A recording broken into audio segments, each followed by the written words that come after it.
Here's how I combine sous vide and smoke to make the ultimate chicken sandwich. Chicken, bacon, cheese. What more could you want in a sandwich? Probably $1 million.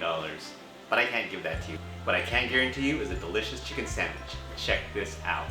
Here I took 4 chicken thighs. You can either go with skinless or skin on. I went with skinless in this case. And here I'm going to spice them up with the Poppin' Spice Blend from All Day. Lovely spice blend. Make sure to spice it up on both sides as well. Bag them up and sous vide them for about 45 minutes. And then smoke them for about an hour. And on the last 5 minutes of the smoke, top them with cheese. Get that cheese nice and melty by covering it up. Back in the kitchen, I'm gonna make a special sauce using Graza's excellent olive oil from Spain. It's gonna add a rich taste to this wonderful sauce.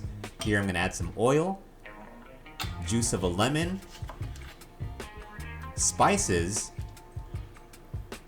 and I'm gonna get that all nice and mixed up until it's well combined and creamy.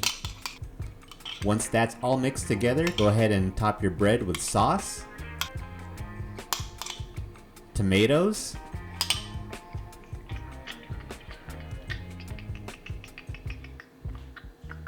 chicken, more bread and more sauce, more chicken, and your slices of bacon. Oh yeah, forgot to mention that this is a double-decker. My bad. Look how beautiful that is. And check out that beautiful cross-section. Enjoy! Smoky, cheesy, bacon-y. It's a delicious sandwich. You will love this, I guarantee that. Like, share, subscribe, hit the bell for notifications. YFP out.